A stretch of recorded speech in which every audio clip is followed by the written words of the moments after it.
2, 1. This is Chargers Unleashed podcast. Here are your hosts, Dan Wolkenstein and Jake Hefner.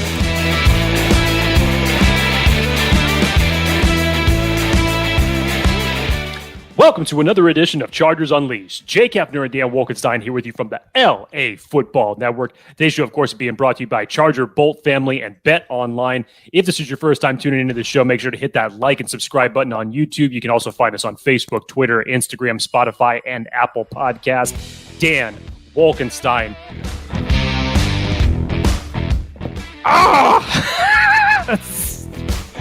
You got the keys? Got the keys to the DeLorean yet? Are they in hand? No, man. The keys haven't come yet. Just, it's right there. It's right there. It's Friday this week. We said it earlier in our show earlier this week. It's just like, can we get to football, please? Can we start training camp, please? I can't take any more of this no news, hypothetical, hyperbole, Madden rating generated content that is the best thing that we could come up with on ESPN or NFL Network nowadays. Bring me to reality, my friend. Give me the 2022 NFL offseason. All of a sudden, I forgot what year it was for a second there, but bring me to training camp. We're here. We're going to be out there next week. We're going to be out there next Wednesday, and next Wednesday can't get here soon enough. No, it cannot get here soon enough. It's Friday, and all of a sudden, next week is the week it all starts. It becomes reality. So much hype around this Chargers team this season. Jake, welcome to Friday, my friend. How are you feeling today? Got the weekend coming up. I know, obviously, purgatory period is the bane of your existence. It is. Got a fun show today, kind of going over key storylines and things to look for week one of training camp. But how are you feeling about this Chargers team? How are you feeling in general heading into the weekend? I mean, heading into this weekend, I'm great. I have nothing to do. It's going to be a relaxing weekend. But I shit you not, I tweeted out earlier this week, I need bourbon and NFL football. Who's with me? And whether that meant on Tuesday that I tweeted that, or that I need that next week, or every single week of the NFL regular season, I'm just in one of those moods, man, where you're just, it's, you don't want to use that type of a thing, but like put it in my veins, damn it. No, I get it. Dave Chappelle skit. I'm right there with you. So this episode, we're going to talk about all things what to watch for this upcoming week one at training camp for these Los Angeles Chargers. We're also going to go into some brief updates on the Derwin James contract extension negotiations. Jake, I believe, has a quick story on that to bring up. And then, of course, we got to pay the bills from our good friends over at Bet Online. Jake, how many times will you have bourbon this weekend? If there was odds on Bet Online, I'm guessing over under 2.5 glasses. Are you picking the over under?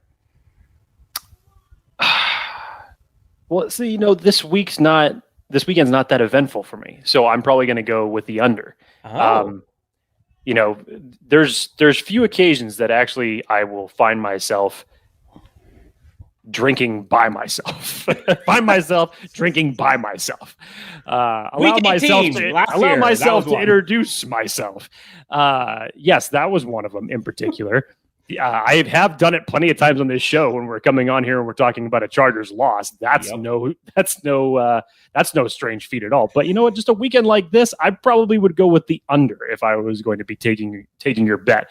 But speaking of betting, our partners over at Bet Online continue to be the number one source for all of your betting needs and sports information. Find all the latest odds, news, and sports developments, including Major League Baseball, the latest on the UFC fighting news, as I say almost every weekend now with how much there is a UFC fight on a weekly basis. If you guys are checking it out, UFC Fight Night, Curtis Blades versus Tom Aspinall. Tomorrow, I believe it's actually on the earlier time, much as it was last week as well. But it's a pretty good card. I would encourage some of you guys, if you don't have anything better to do this weekend when it comes to the lack of football, to definitely check it out. But head on over to the website or to your mobile device and sign up today to receive your 50% welcome bonus on your first deposit. Just use the promo code BELIEVE, that's BLEAV, to get the bonus and get into the action. Bet Online. Okay, so Jake, we Week 1 training camp coming. But before we get into that, Derwin James, number 3 on the defense, arguably the most important player on this defense for your Chargers. Contract extension looming, training camp day 1 starting. I believe there were some updates from a one Derwin James in camp on contract negotiations. I mean, it's an update without the update, really. Basically, all Derwin James came out and said today in a report that he will plan to report to training camp with or without the contract extension being complete. In his own words, basically, oh yeah, I will definitely be there. This is, of course, coming from Lindsey Theory from ESPN, who's making the report on this. But James went on to say, my agent is handling that. I'm not even sure where they're at, but I'm pretty sure my guy, he's doing the best for me. I know he's doing this thing for me. And of course, this was all amongst the reports that we got earlier this week. As Jeremy Fowler said, the expectations from some around the league is that not only will Derwin James get his contract completed, but he will end up being the highest NFL's highest paid safety soon enough, which should absolutely shock 0 people. I was going to say, Jake, the Jeremy Fowler thing, big news, little news, no news. What are you taking that? What, that report you're saying? Yeah. I mean, it should really be no news. Thank you. And you only figure that because if you go off of what's been out there so far, the Micah Fitzpatrick contract, you know the type of safety that Derwin James is, and even if you were to take Daniel Popper's original projection of what he expected Derwin James to get last January, obviously the market has shifted a little bit. So all expectations are that when this gets done, doesn't matter if it's for a short period of time, but Derwin James should end up being the highest paid safety in the league when this is all said and done. Right. Like it could have been breaking Jake Hefner per source. Holy crap. Breaking Jake Hefner horror fan. No way, bro. No way. Okay, what's that quote from?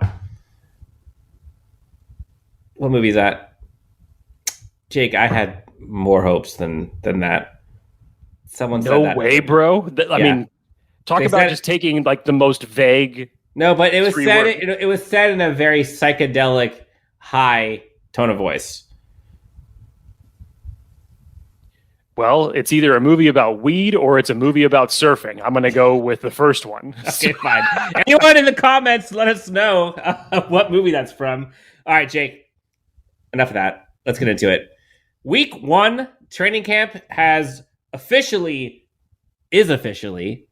less than a week away, and lots of storylines. Everyone's talked about camp battles. Everyone's talked about, all the new free agents and things like that. Everyone's talked about contract extensions. Everyone's talked about draft storylines. Week 1, like what are we going to see with our eyes that we are most excited for this coming week? Jake has a list. I have a list. We'll kind of go bounce off each other one by one. Jake, would you like to go first? Or would you like me to go first?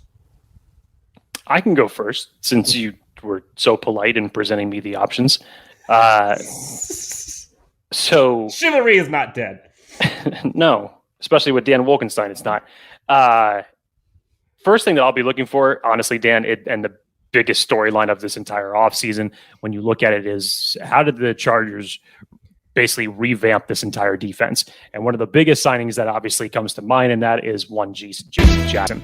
And we've talked about this with previous cornerback signings. You even go back to when Chris Harris signed in the first year that he was with the team. Remember those battles that we were talking about between Chris Harris and Keenan Allen, iron sharpening iron, and the rivalry that those two had during their days between the Denver Broncos and the Chargers during that point in time when they played once against each other? This is what I want to see from J.C. Jackson. Is it going to be kind of a renewed sense to where J.C. Jackson's on Mike Williams and you're going to see that iron sharpening iron? Or is it going to be with Keenan Allen? We know from watching practice last year, Dan, that you had Asante Samuel Jr. that was specifically calling out Slayer to say, I want you, dude. I want you. So, and this year, he was calling out Mike Williams. Yes. So I would love to see what type of attitude, so to speak, that J.C. Jackson is just going to bring to practice against members of his own team. I'm definitely looking forward to that. Yeah, so I have matchups as one of the things that I'm looking forward to. You know, last few years it was Strap Harris versus Keenan Allen, like you mentioned. This year got J.C. Jackson versus Keenan. You got Asante versus Mike Williams, and look at even like offensive line, defensive line matchups. You got Slater versus Mack and Bosa. You got Zion Johnson versus kind of the new interior defensive lineman that have come onto this team. You've got kind of the running back stable going up against the linebackers. Like there's matchups galore that I think we have not been able to see yet that I'm kind of clamoring for. So I will piggyback off of yours and agree with you. Matchups, player matchups specifically, something I'm looking forward to.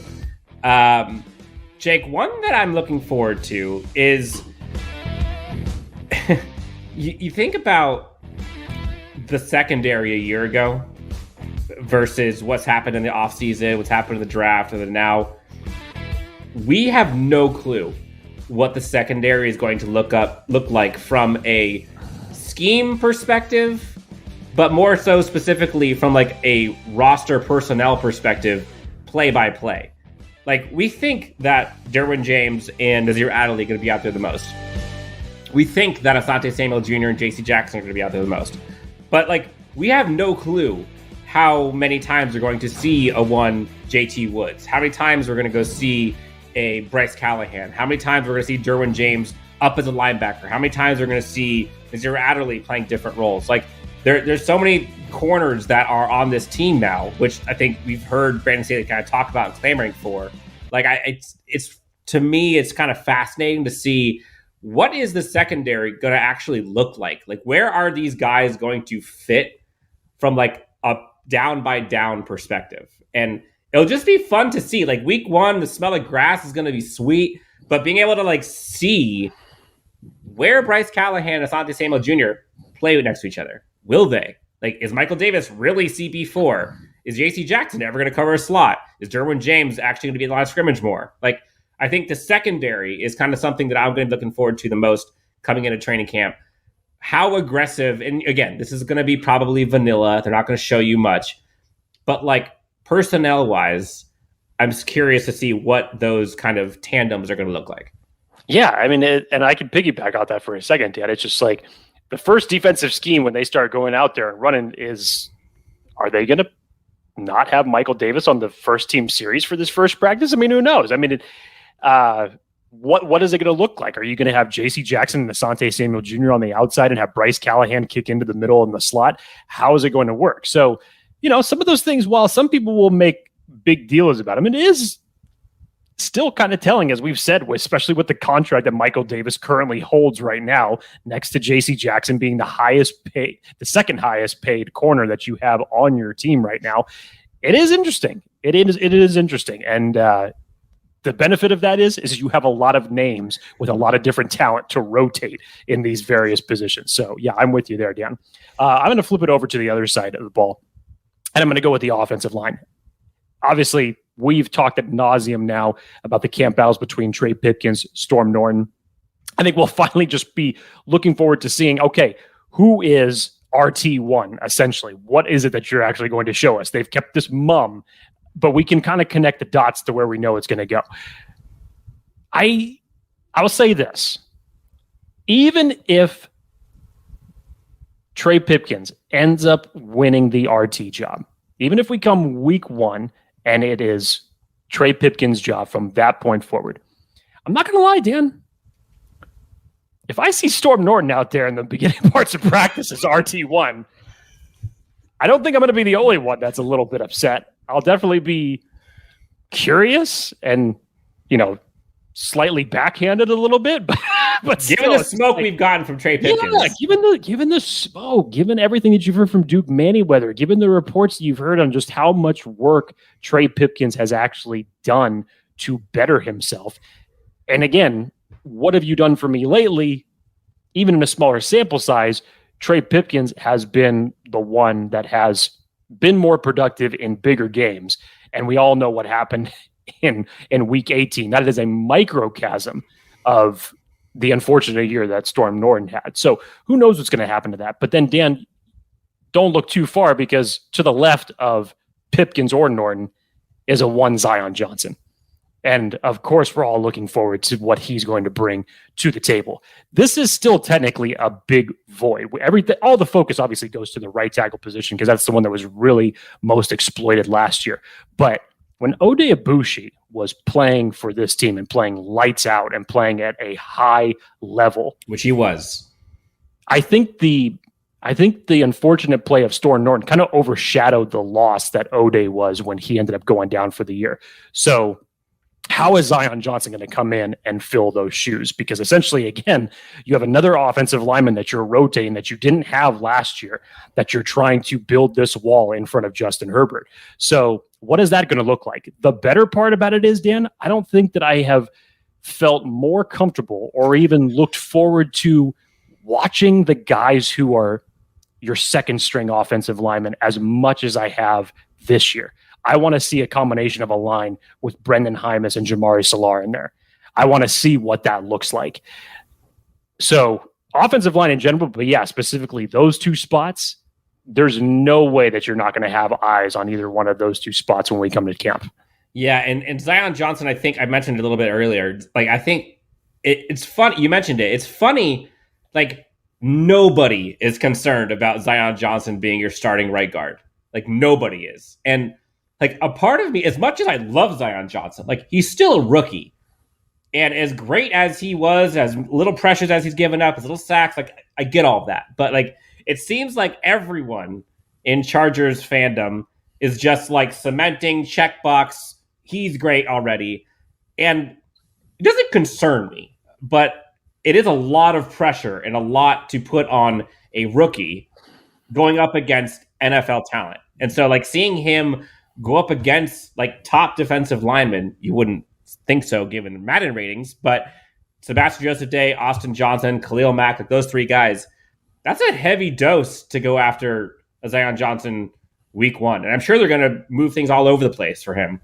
So I am looking forward to seeing, like, you know, he's a huge man. The hype, I'm sure, is real, but just like seeing it, you know, we all saw it last year, like the moment that Rashawn Slater went up against Joey Bosa in training camp, everyone's like, oh, and then the rest is history. Yeah. Like, that's what I'm looking forward to. I think, look, and this is not to downplay the acquisition of Zion Johnson or the hype that is behind him coming into this spot. Arguably the best guard coming out of this draft. I know we're super excited to land him at Zion or at 17 because we all thought if it came down to a guard that was the right decision to do instead of going a different direction with another player that will no longer be named on this show. But I think the reason that it is so hyped, Dan, and maybe over the top a little bit, I mean, when you have a player like Rashawn Slater come in his rookie season and just do the things that he does, you just look at a guy who's almost in a similar type of mold, even from a standpoint bigger from an arm standpoint, and to say he could do the exact same thing. Well, look, I will say this.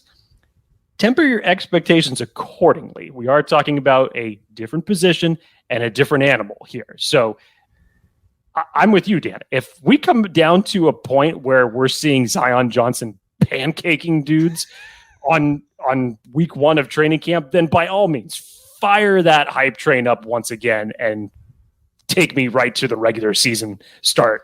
So, but still kind of temper your expectations. Rashawn Slater is one of those anomalies for what he was able to do in his rookie season. Hopefully, obviously, it continues to get better and better and better.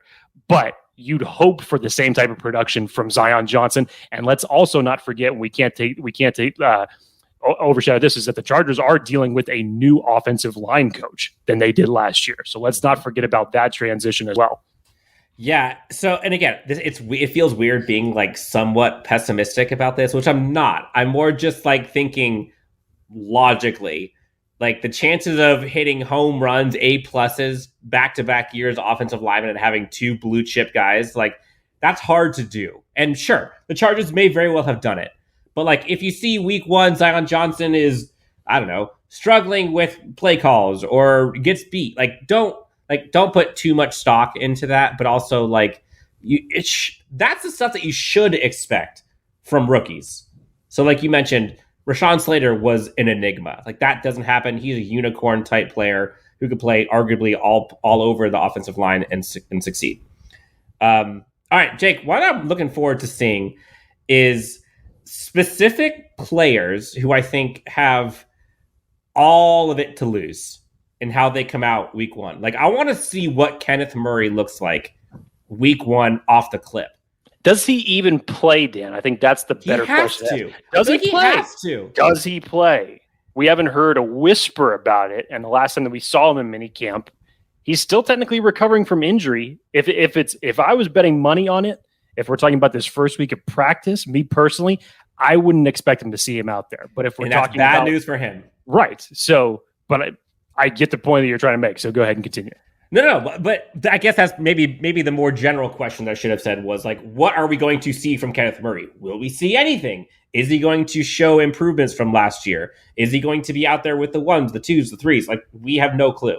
And you can say the same thing for like a Drew Tranquil and Kyle Van Noy. Like, what's Kyle Van Noy going to look like? I know this isn't really a make or break year for him, but like, what does that linebacking core in general look like? Where are they going to be? How many are going to be out there? Is it going to be more than one ever? Like, who knows? So, you look at guys like Jerry Tillery. Like, where is he going to be in the lineup? Who needs to prove himself?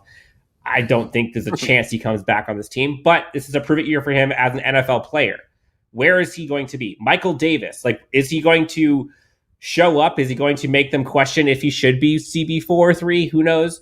Like, how is he going to be utilized? Like, on defense specifically, I'm curious, like, where those guys are going to be as a mindset. Like, are they going to be in it ready to go? Or is this going to be like more of the same that we've seen where they're kind of dragged along and are overshadowed by players who want it more? Yeah. And it'll be interesting to see, because we had those list of the 6 guys who essentially were in their make or break years to prove it. And what are you going to do when the pressure's on? What are you going to do? And in the case of Kenneth Murray, I mean, there's a lot on the line for him. There is a lot of opportunity for him to go out there and grab, but at the same time, he's also coming back from injury. So how much is he really going to be able to do? And that is a position, Dan, that you have no room for error when it comes to depth. So I've said this phrase many times on this show: pray to whatever gods that you do pray for the health and safety of Kenneth Murray going into the 2022 NFL regular season, because collectively as a team at the linebacker spot, you're going to need it. Okay, Dan, next position I want to go to, back to the offense. I think that I think most people right now would say, if we're saying what is the battle for wide receiver 3, that we would already be cementing Josh Palmer into that role. Given what he did last year, given the comments you've heard from Justin Herbert, the expectations for him to kind of take that next step. But Dan, I'm going to go one further. I'm really excited to see Jalen Guyton. And I'm saying this just from the standpoint of, obviously, when you look at the difference between him and the rest of this receiving core, what's the advantage that he does have? He is the fastest of this entire group. So, again, in a potentially final year for him on this roster, what's he going to bring to the table?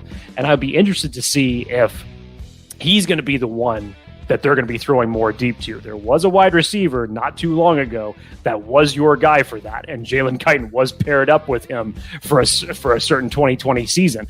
But I'd like to get them back to that. I know the aspect here is you don't have to use Justin Herbert's cannon on every single play.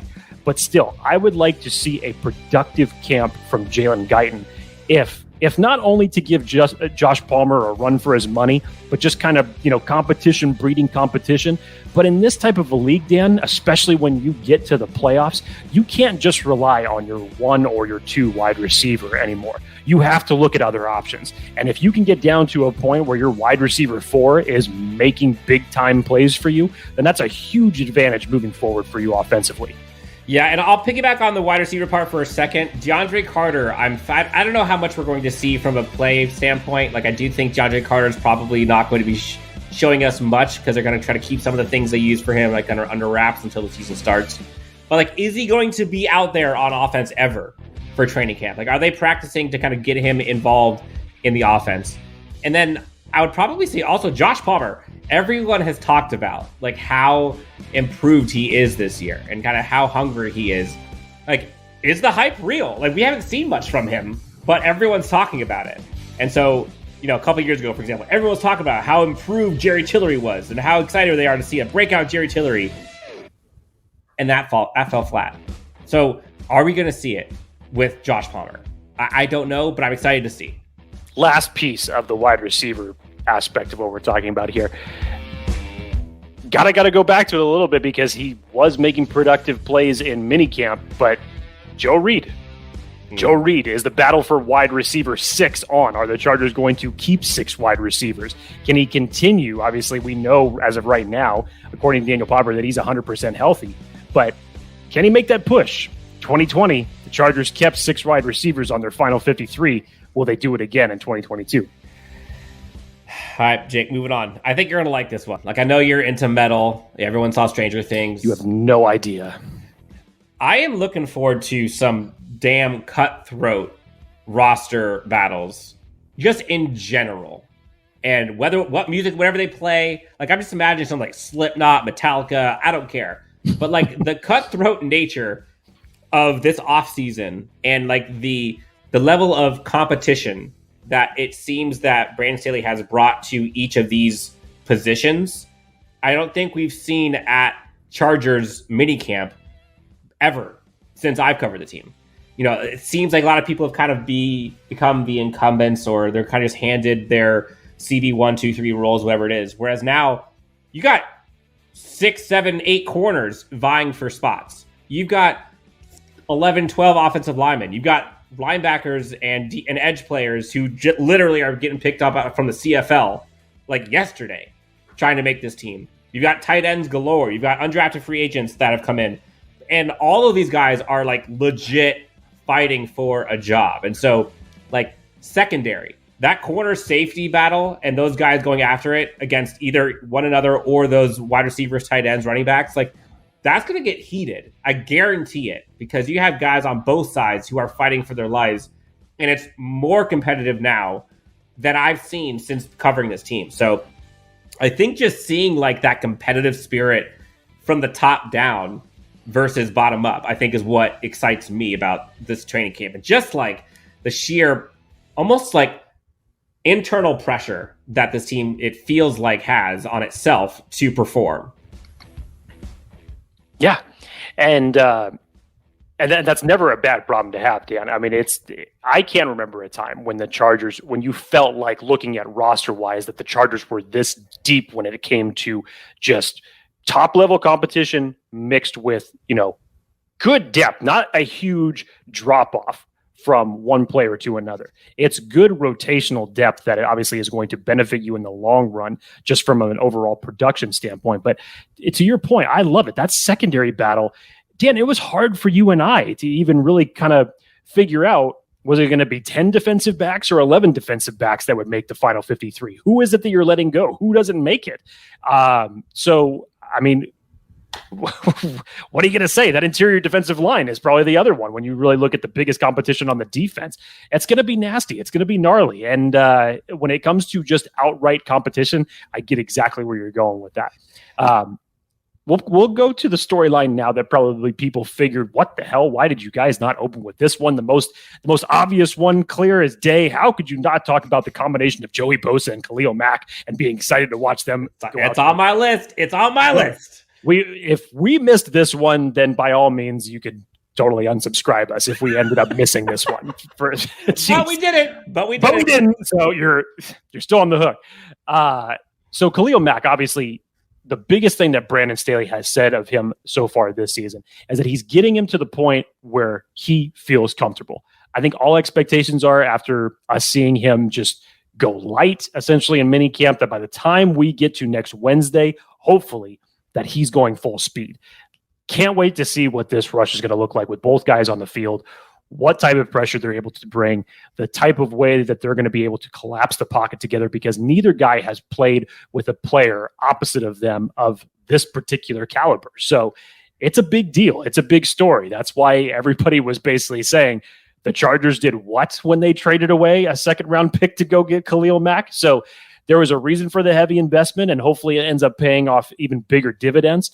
But Khalil Mack and Joey Bosa, and on top of that, Dan, what is that ultimately going to bring to the competition of your edge room? Because when you look at the depth behind it, yes, you have Kyle Van Noy, which I think is a great option for edge 3 and a veteran presence, which is awesome. You have Chris Rump coming into his second year. We've heard all the story about him putting on the extra weight, doing a lot of other work in the locker room, both mentally and physically. And then, as we've talked about here, is there going to be 5 that ends up coming to the team? This position and the linebacking position fluctuate between 4 and 5, but I mean, that's a difference of a position elsewhere, and arguably where you really need depth. That is for damn sure when it comes to it. So is it going to be a Jamal Davis that ends up winning out the camp battle for edge 5 position? Who knows? But one way or another, Khalil Mack is bringing competition to this edge room. Yeah, I mean, there is no other NFL team that has 2 top 10 edge rushers.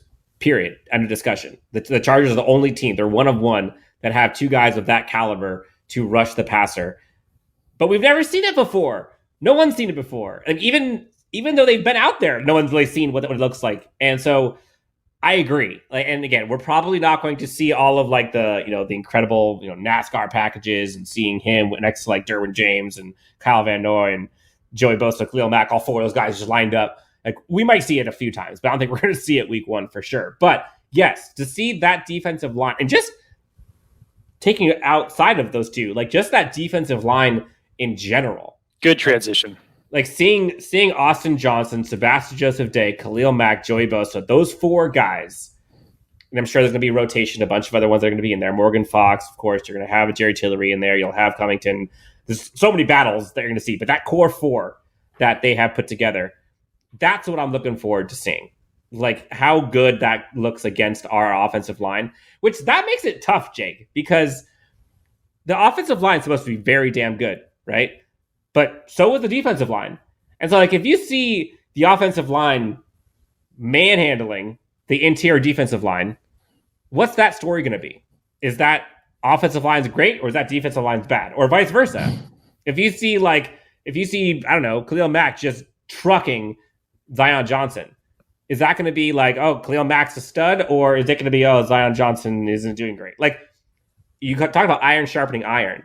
Like, we now have 2 in my opinion, we have 2 top 10 lines on both sides of the ball. And so when you see one or the other beating each other, I think it's a good thing. And don't put too much stock into the one that loses. Okay, just pump the brakes.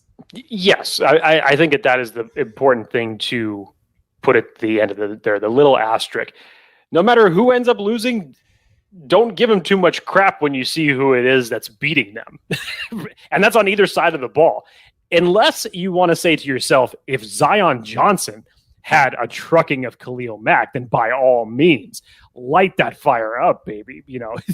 It's circumstantial, sure. whichever battle you want to take here.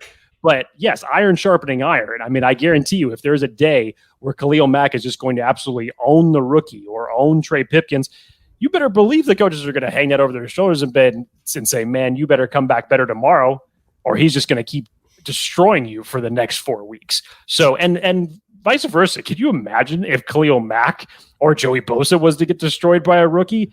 You know they're not going to let that stand the next day. So it should be something to be excited upon, but not so critical on whichever way you're looking at it. Yep. All right, so we're rounding out the kind of the matchups, the things to look for most while we are looking into week 1 of training camp. Jake, we haven't talked about the running backs yet. That's on my list. And honestly, I'm most excited to see Isaiah Spiller and to see like what he looks like as a Charger. And I know that's kind of seems a little obvious.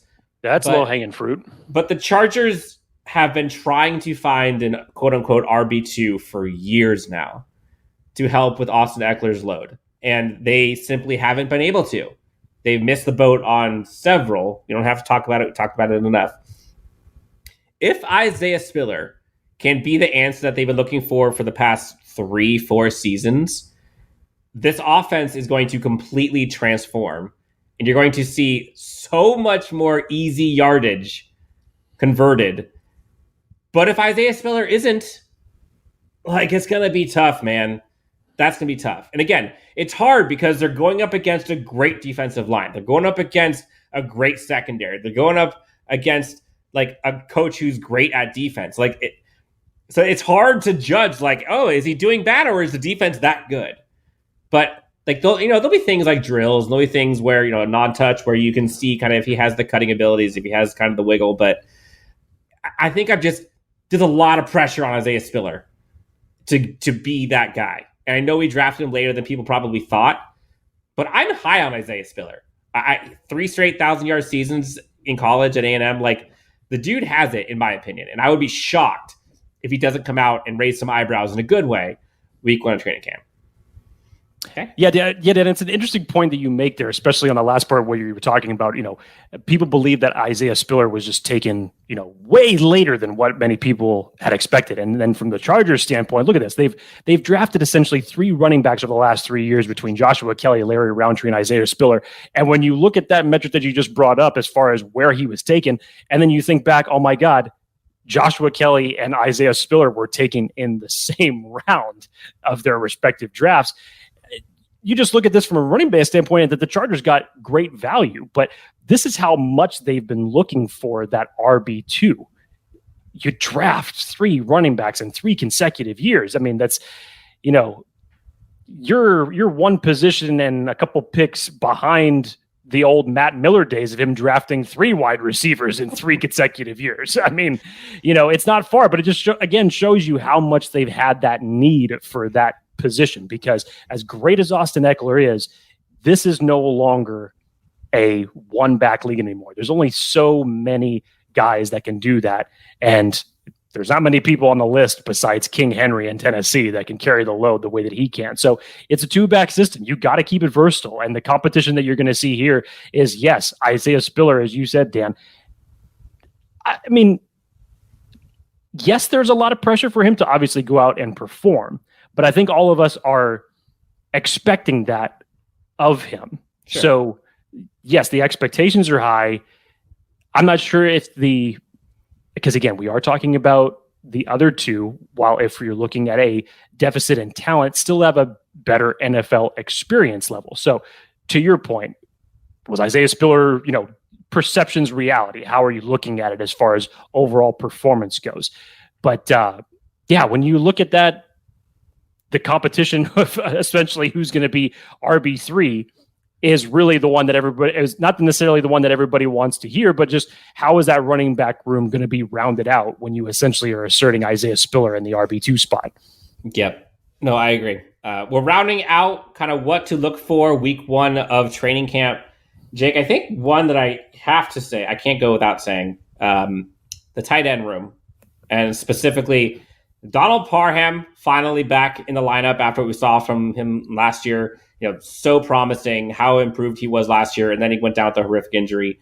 Fully 100% now, back healthy, to see kind of what he looks like this year. And then obviously Gerald Everett. The Chargers have not seen a physically gifted tight end like Gerald Everett in years. Like, Hunter Henry, I don't think was as talently gifted as he is. I mean, he was a well-rounded tight end, great, but I don't think he was as athletic as he is. Antonio Gates, love Antonio Gates, but like, he was more of a basketball power forward. Oozed athleticism. But if we're talking like, if you just look at the 2 guys, who's more athletic? Like, Gerald Everett's a more athletic guy. I'm taking Gerald Everett, and to see what he looks like in this scheme, in this system, I think that's kind of what I was more excited for, is to see like, where is he going to be and where isn't he going to be? Yep. Because we knew where tight ends weren't going to be last year, and that sure as hell was not going to be in the backfield. And that was not going to be using end arounds. Guarantee we're going to see some flashes of that at training camp. I don't know if we'll see it week 1, but just to see like that tight end room and kind of the compare and contrast of the 2. Like, how opposite are Donald Parham and Gerald Everett? Like, those are completely different archetypes. Both talented, both athletic. But like, one guy is like the tree who you're never going to grow higher than and can kind of use that to his advantage. The other guy is kind of like the bowling ball who will find a way to truck people and get the extra yard. I'll be curious to see how that works out. Yeah, and especially last year, Dan, that's kind of where all that talk came from of the 2 tight end sets that we expected to see more of in the regular season last year, because we saw it plenty when it came to drills and training camp. And, when you started at the 20-yard line and you're doing red zone drills, you saw a lot of Jared Cook and Donald Parham during those practices. So I'd expect to see the same. But to your point, in what variation and in what type of scheme are you going to see both of them in? Are you going to get that creative the way that Seattle was implementing Gerald Everett? Is Lombardi going to take a page out of that book and try to insert him in those type of ways here? Maybe not right off the bat. Probably not, just from the standpoint of just getting him, reacclimated in a different camp with a different team. It may not come right away, but I'm sure progressively we're going to see that. But yeah, 2 big-bodied guys with that much athleticism when you start on the 20s and are going in for red zone drills, I'm really excited to see that. So, Jake, we talked about all kinds of storylines of things that we're looking forward to seeing week 1. Not to get all mushy-gushy, but I'm looking forward to just seeing football back. I'm looking forward to seeing Justin Herbert throw footballs. I'm looking forward to seeing Derwin James run around. I'm looking forward to seeing all these blue chips on one team, on our Chargers team, that we have not seen this many since I've been a fan. Is it weird that none of the conversation that we said is what are you looking for most to see? Oh, Justin Herbert. That was nothing that we just spent the last essentially half hour going over, because we know what Justin Herbert can do. We expect greatness out of him, and obviously that he has shown thus far. So it's kind of almost like just a given. Of course we're all looking forward to seeing Justin Herbert out there. Yes, because I don't think there's really gonna be anything that we can be surprised by him. We're always in awe. We're always shocked by how good he is and how lucky we are. But I don't think there's a storyline from him other than, there are. There's the how good is Justin Herbert going to look in the second year of the same scheme, same coordinator, blah, blah, blah, blah, blah, blah, blah, blah. How much of that you're going to see in first week of training camp, I don't know. And I think, honestly, Jake, just to see, the connection that Justin Herbert has with the wide receivers, it was already pretty damn good. It could be better, sure. But again, I think that just comes with comfortability as he gets into the scheme. But you're right. Of course, we're excited to see Justin Herbert, but that's kind of in the best way possible. His greatness is kind of old news. Yeah. How about the last thing, Dan? You said you were excited just to get football back, and I'm right there with you. How about just getting to see people back at camp? We got it last year, and it felt great. But getting back out there in a much broader capacity, seeing a lot of familiar faces, hopefully seeing a lot of new ones, just that feeling of camp's back, that you just know that NFL football is back. Because I know it does seem like yesterday that we just had the Super Bowl and all that type of stuff, but I'll tell you what, it feels like eons to me that we had the draft. And these months that have gone past since then have been hell. So I'm just, like I said, baby, just get me to next Wednesday. I'm looking forward to seeing how much swag we see out at training camp from LAFB. How many 4th and Staley shirts or hats are we going to see? How many shirts are we going to see Joey Bosa saying that I'm not effing tired? How many? I don't know. But just it's fun to see the Chargers community coming up with all of these great ideas and things that they wear. And so when you go to training camp, half the fun is just seeing all of your friends and seeing the folks that come out wearing, from the tee up, just going all crazy with the stuff that they're wearing. I think you're right, Jake, just to see everybody again. It's been too long. I know this offseason has flown by in some regards, but it's also crawled. Yeah, I'm Caterpillar, man. to each their own, right? Yeah. So, Jake, anything else we want to tell the good people other than all that swag can get on LAFB shop? Use the code Unleashed. You get 25% off on all of it. So things like the 4th and Staley t-shirt, the hat. We actually have the Cold Beer Hot Takes t-shirt up there now, Jake. Flip that around. It's hot takes and cold beer, but yes, it is up there. If you turn the shirt. Oh, but if you turn it on its axis like this. Yeah. No, that's up there too, as it was just released last week. So really excited about that one. Yeah, so you can get all of your stuff at LAFB Network, the shop, at 25% off using the code Unleashed. Jake, anything else you want to tell the good friends? No, man. No. Just bring me football. We are between. Bring us football. We are what lies between their week and their weekend. So for Jake Hefner, you can find him at Jake T. Hefner. Myself, you can find me at Chargers Homer. Again, like, subscribe, hit the follow everywhere you find us, whether it's on YouTube, Instagram, Facebook, or Twitter, anywhere you find your podcast. Thank you guys so much. Football is back next week. Finally, we cannot be more excited to share it with you. Lots of things coming from us next week as well. Stay tuned. Got some surprises in store. And again, if you have not already subscribed or looked into the Derwin James giveaway, go onto Twitter, check it out. You too can have a Derwin James signed mini helmet. We'll be announcing the winner of it on the 27th from training camp. All right, Jake. Enjoy your weekend, sir. Enjoy the bourbon. Hope you have, I know it's under 2.5, but at least have one for me. And we'll talk to all of you next time on Chargers Unleashed.